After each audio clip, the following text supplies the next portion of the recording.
I was 8 years old when this happened, and I still remember the layout of that house better than anywhere else I've ever lived. My bedroom was at the end of a narrow hallway on the second floor. At night, if my door was open, I could see straight down the hall to the top of the stairs. And if the light downstairs was on, it cast this dim yellow glow up onto the ceiling. That's important. Because the night my babysitter locked me in my room, that glow disappeared. Her name was Carla. She was in her early 20s, I think. My parents found her through a coworker. She had short brown hair, always wore oversized sweaters, and talked to me like I was older than I was. The first time she babysat me, she asked me a weird question while we were eating dinner. If someone knocked on the door and said they were your uncle, would you let them in? I remember laughing and saying, "I don't have an uncle." She smiled, but it didn't reach her eyes. "Good," she said. "Always say that." I didn't think much of it at the time. Adults asked weird hypothetical questions all the time. That night, my parents left around 7:30. Carla let me stay up a little later than usual. We watched TV in the living room, and everything felt normal. Calm. Around 9:45, she told me it was time for bed. I went upstairs, brushed my teeth, and got under the covers with my Game Boy. She left my door open a crack like my mom usually did. I was halfway through a level in Pokemon when I heard it. The downstairs TV clicked off. Silence filled the house.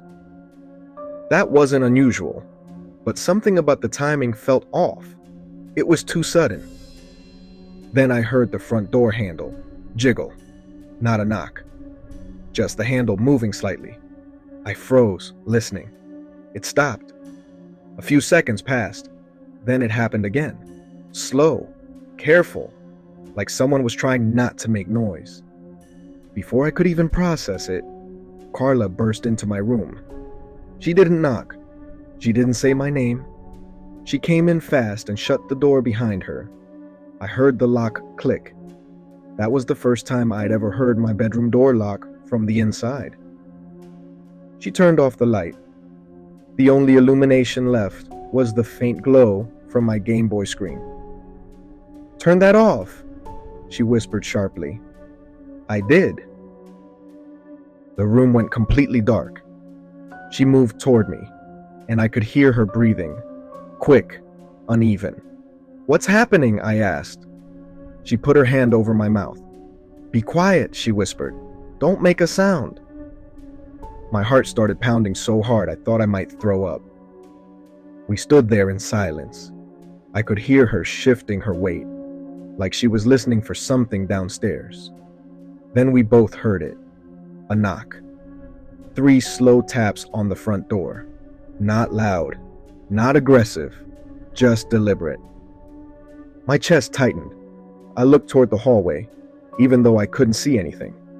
Another knock. Same rhythm. Tap, tap, tap. Carla slowly guided me down to the floor beside my bed. She crouched next to me, keeping her hand near my mouth. "Don't move," she breathed. I started shaking. I didn't know who was at the door, but the way she was acting made it feel like whoever it was wasn't supposed to be there. The knocking stopped.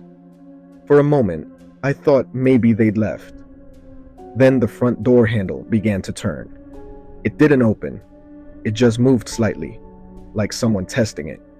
Back and forth. Back and forth. I remember staring at the crack under my bedroom door. Usually, there was that faint yellow glow from the living room lamp downstairs. Now there was nothing. Complete darkness. Whoever was downstairs had turned the light off. I felt tears building up in my eyes, but I was too scared to cry. Carla's grip tightened slightly, like she could feel me about to make noise. The house creaked. A slow, heavy footstep echoed faintly from below. Then another. I had never heard our stairs make that sound before. They were carpeted. Normally, you couldn't hear someone walking up them, unless you were right next to them. But this sounded deliberate, careful. Someone was trying not to be heard. Carla leaned close to my ear. "If anyone calls your name, don't answer," she whispered. I nodded. We listened. The footsteps stopped. For a long time, there was nothing. No movement, no knocking, no sound at all. That silence was worse than the noise. It felt like someone standing outside your door, just waiting. Minutes passed, or maybe it was seconds. I couldn't tell. Then, a voice. Soft, male. "Carla!" It wasn't loud. It wasn't angry. It sounded almost amused. Carla went completely still. The voice came again, closer this time. "You left your car unlocked." My stomach dropped. Carla's car was parked in the driveway. I had watched my parents pull away earlier. I knew that was the only car outside. She didn't respond. The voice lingered outside my bedroom door for what felt like forever. Then I heard a faint sound from downstairs, the front door closing. Silence returned. Carla stayed frozen for at least 10 more minutes. Finally, she stood up slowly and cracked my bedroom door open. The hallway was empty. The glow from downstairs was back. She walked to the top of the stairs and just stood there, listening. Then she came back and unlocked my door. "It's okay," she said, but her voice was shaky. "He's gone." I asked who it was. She didn't answer. When my parents got home around 11:30, she told them nothing had happened. She said I had a bad dream, and she stayed upstairs to calm me down.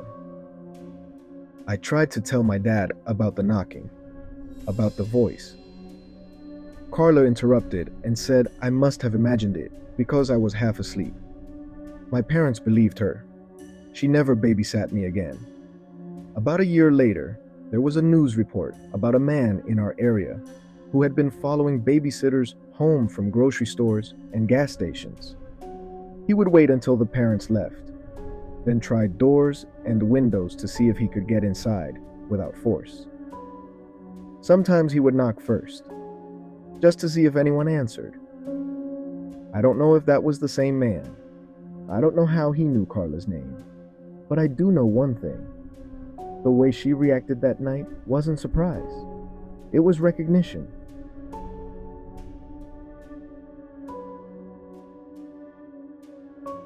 When I was 16, I took a babysitting job for a single dad who lived about 10 minutes from my house. His name was Mr. Harper. He had a 10-year-old son named Marcos. The house was small but nice. One of those split-level homes built in the late 80s. Nothing about it stood out, except the basement door. It was at the end of the hallway, right past the kitchen. Heavy wood, no window, just a deadbolt on the outside. The first night I babysat, Mr. Harper walked me through everything. Emergency numbers, bedtime routine, where the snacks were, normal stuff. Then, as he was putting on his coat, he paused in front of the basement door. "One rule," he said casually. "Don't let Marcus go down there. Ever." I asked why. "Just storage," he said. "It's not safe." He didn't elaborate. I didn't push. A lot of parents had random house rules. Marcus seemed normal enough. A little quiet, smart, polite.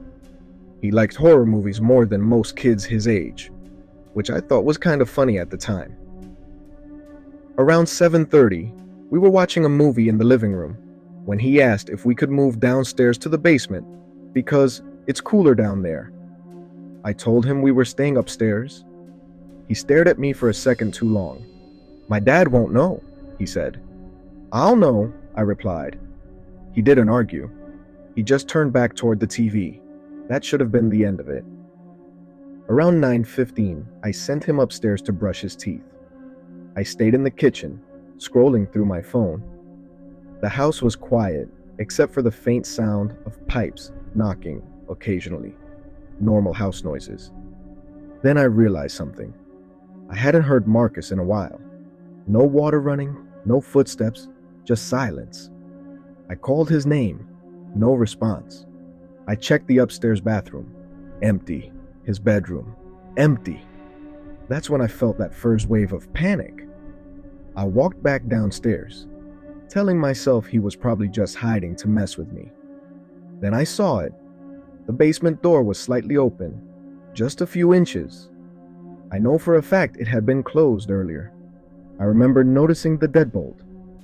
Now it was unlocked. I stood there staring at the crack in the door. A faint draft of cold air drifted out. "Marcus," I called. Nothing. I stepped closer and pushed the door open wider. The basement light was off. It was pitch black down there. The staircase disappeared into darkness. I gripped the railing and leaned forward slightly. "Marcus, this isn't funny." Still nothing. Then I heard it. Breathing. Slow. Steady. But it wasn't coming from downstairs. It was right behind me. I spun around so fast I almost lost my balance. Marcus was standing inches away from me. He didn't look scared. He didn't look guilty. He just looked neutral. "I wasn't down there," he said calmly. I swallowed. "Then why is the door open?" He blinked at me. "I didn't open it." For a second, I considered the possibility that I had somehow forgotten to close it properly earlier. Maybe it hadn't latched. Then we both heard it. A soft scrape from the bottom of the stairs. Not loud, just enough to confirm we weren't alone. Marcus's expression changed instantly. The calm disappeared. He grabbed my arm. "That wasn't me," he whispered. Another sound, like a shoe shifting on concrete. I felt my entire body go cold. I slowly turned my head back toward the basement. The darkness felt heavier now, like it wasn't empty anymore. Without thinking, I slammed the basement door shut and threw the deadbolt across it. Marcus and I just stood there, staring at the door. We could both hear it now. Faint movement below, not rushing, not aggressive, just adjusting, like someone settling into a more comfortable position. I grabbed my phone with shaking hands and called Mr. Harper. He answered on the second ring. "There's someone in your basement," I said immediately. There was a long pause on the other end. "That's not possible," he replied, but his voice didn't sound certain. "I heard them," I said. "We both did." Another scrape echoed from behind the door. Mr. Harper went silent. "Call the police," he finally said. I dialed 911 while Marcus stood glued to my side. The operator told us to get somewhere safe and wait. We ran upstairs and locked ourselves in Marcus's bedroom. I pushed his dresser in front of the door, even though I wasn't sure it would do much. For the next 10 minutes, we listened. At first, nothing. Then faintly, from below, a thud, like something hitting the basement door from the inside. Marcus started crying quietly. I tried to stay calm for him, but my hands wouldn't stop shaking. When the police finally arrived, the red and blue lights flashing through the curtains were the most relieving thing I'd ever seen. 2 officers entered the house cautiously. One stayed upstairs with us, while the other went to check the basement with Mr. Harper, who had just pulled into the driveway. We heard the deadbolt slide open. The basement door creaked, then footsteps descending. Silence. It felt like forever before we heard shouting. "Police! Show me your hands!" There was a commotion, a struggle, something heavy being knocked over. Marcus buried his face into my shoulder. Eventually, the officers came back upstairs. They had found a man living in the crawl space behind the basement wall. There was a small gap behind some shelving that led to an unfinished area beneath the house. He had food wrappers, bottled water, a sleeping bag. He had been down there for days, maybe longer. The worst part? There was an old vent that connected the crawl space to the main floor. He could hear everything. When the police led him out in handcuffs, I caught a glimpse of him through the hallway. He wasn't old, maybe late 20s, and he wasn't panicked. He was smiling, not wide, not exaggerated, just slightly, like he was amused that we had finally noticed him. I quit babysitting after that. A few weeks later, Mr. Harper told my mom that the man had been entering the house through an old basement window that didn't latch properly. He had been coming and going for who knows how long. Sometimes I think about that first night when Marcus asked to watch a movie downstairs. I think about how calm he was when I opened the basement door.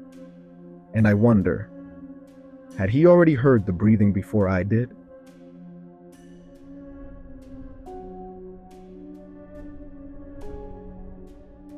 When I was 17, I started babysitting for a family that lived about 20 minutes outside of town.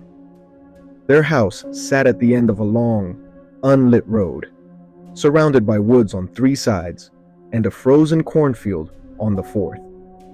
It was the kind of place that felt isolated even during the day. At night, it felt cut off from the world. They had one kid, a 6-year-old girl named Ava. She was quiet but polite, the kind of kid who didn't cause problems. The parents seemed normal too, friendly, educated. The dad worked nights sometimes, and the mom was a nurse. They paid well, which was the main reason I agreed to drive that far in the middle of January. The first night I babysat for them, everything felt fine. Ava went to bed around 9:15. I tucked her in, turned on her nightlight, and went downstairs to watch TV. The house had this open living room with a big sliding glass door that looked out onto the backyard. Beyond that was nothing but woods and snow. It had snowed earlier that day. Not a blizzard, just enough to cover everything in a clean, smooth layer. No footprints, no disturbances. Around 9:40, I heard knocking. 3 slow taps. I remember it clearly because it didn't sound like someone pounding. It wasn't frantic. It was controlled, intentional. Tap, tap, tap. I muted the TV and just sat there. I told myself it was ice sliding off the roof. Maybe a branch hitting the glass. It was windy that night. I waited. Nothing. After about 30 seconds, I unmuted the TV and tried to ignore it. Then it happened again. Tap, tap, tap. Same rhythm. That's when I felt a drop in my stomach. The kind where your body reacts before your brain does. I stood up slowly and walked toward the sliding door. There were curtains pulled halfway across, but there was still a gap where I could see out. At first, I didn't see anything. Then I realized someone was standing just outside the edge of the frame. He was close to the glass. Too close. I froze. He was just standing there on the patio. A man, probably mid-30s or 40s. He was wearing a dark jacket and a beanie. His hands were at his sides. He wasn't trying to break in. He wasn't waving. He wasn't even knocking anymore. He was just looking in. The porch light was off, but the light from the living room was reflecting on the glass, which made it hard to see his face clearly. Still, I could tell he was staring directly at me. I couldn't move. My brain kept trying to rationalize it. Maybe he was at the wrong house. Maybe his car broke down. Maybe he needed help. But if that were true, why not knock on the front door? Why stand silently at the back of the house? I reached for my phone as slowly as I could and texted Ava's mom. "There's a man standing in the backyard. Is someone supposed to be here?" No response. The man took one small step closer to the glass. That's when I noticed something that didn't make sense. There were no footprints behind him. The snow on the lawn was completely smooth, untouched. He was standing on the patio, which was partially cleared, but the yard behind him, where he would have had to walk through to get there, was perfect, like no one had crossed it. My heart started pounding so hard, it felt like I could hear it in my ears. I stepped back from the door and grabbed the kitchen knife block off the counter without even thinking. I don't know what I thought I would do with it. I was 17. When I looked back toward the door, he lifted his hand, slowly, and pressed it flat against the glass. That's when I called 911. I kept my voice as quiet as I could while explaining what was happening. The dispatcher told me to go somewhere safe and lock the doors. I backed away toward the staircase. As I did, the man leaned slightly, like he was trying to keep me in view. Then, in one smooth movement, he stepped sideways, out of sight. I waited for him to reappear. He didn't. I didn't go check. I ran upstairs instead and locked myself in Ava's room. I didn't want to wake her, but I also didn't want to leave her alone. We stayed there in the dark until the police arrived, about 10 minutes later. When the officers searched the yard, I stood by the window with one of them and pointed to where the man had been standing. Officers asked if I was sure I actually saw someone. I know what I saw. Ava's mom finally called me back almost an hour later. I told her everything. She sounded shaken, but thanked me for calling the police. When they got home, they avoided eye contact with me. The dad walked straight to the backyard and stared out at the snow for a long time. They paid me and said they'd call if they needed me again. They never did. A few weeks later, I found out through a mutual friend that someone had tried to break into their house the week before they hired me. Late at night, back door. They never told me. Apparently, the man had been caught on their neighbor's security camera, walking along the tree line behind the house. Just walking, like he was checking something. After that night, I kept replaying it in my head. The way he knocked, the way he didn't look surprised to see me, the way he stepped out of view the second I called for help. It didn't feel random. It felt like he was testing something. Testing whether someone would answer. Testing whether I would panic. Testing how long it would take for someone to notice him. What still bothers me the most isn't the missing footprints. It's this. When I first walked into that living room around 9:15, I didn't immediately sit down. I remember standing there for a minute, scrolling on my phone. And now I can't stop wondering, how long had he already been standing outside before I noticed?